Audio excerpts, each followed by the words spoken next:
Bayangin ini, kamu lahir di keluarga yang sudah miskin sejak kakek buyutmu. Bukan karena nasib, bukan karena takdir, tapi cuma gara-gara satu kebiasaan kecil yang terus diulang. Dan yang lebih parah, nggak ada satupun yang sadar. Ini bukan cerita fiksi, ini terjadi di banyak keluarga, mungkin termasuk di sekitarmu.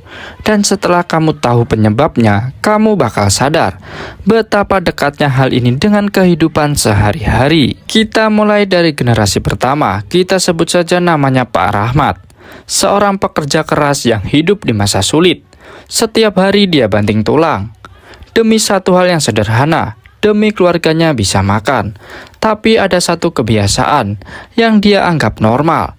Setiap uang yang dia dapat selalu habis. Gak ada yang disisakan, gak ada yang ditabung. Kalau hari ini dapat uang, hari ini juga harus habis. Bukan karena dia boros, tapi karena dia gak pernah diajarkan tentang cara menyimpan uang. Dan tanpa sadar dia sedang menanam sebuah pola. Anaknya Pak Dedi tumbuh melihat itu setiap hari. Di pikirannya hidup memang seperti itu. Kerja keras tapi uang tetap habis. Saat dia dewasa dia melakukan hal yang sama. Gaji naik, pengeluaran pun ikut naik. Hasilnya tetap nol. Tidak ada tabungan, tidak ada aset. Hanya hidup dari gaji ke gaji. Dan di titik ini masalahnya bukan lagi soal uang, tapi soal pola pikir yang diwariskan. Masuk ke generasi ketiga, namanya Rian. Dia hidup di zaman yang lebih modern. Lebih banyak peluang tapi juga lebih banyak jebakan. Rian mulai mengenal cicilan, pay letter, pinjaman online karena tidak pernah diajarkan menabung. Dia mulai tergantung pada utang. Awalnya terasa mudah, tapi lama-lama makin menjerat. Tagihan datang dari mana-mana. Bunga terus berjalan dan tanpa sadar dia jatuh lebih dalam dari generasi sebelumnya.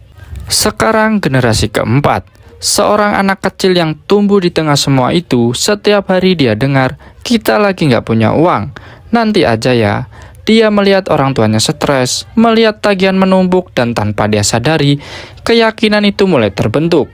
Hidup susah itu normal. Dan disinilah lingkaran itu hampir sempurna.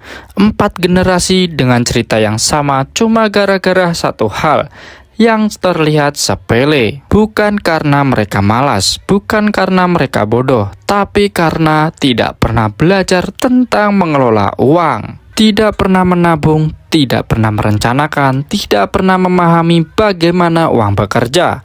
Dan yang paling berbahaya, mereka mewariskan itu tanpa sadar. Tapi kabar baiknya, lingkaran ini bisa dihentikan.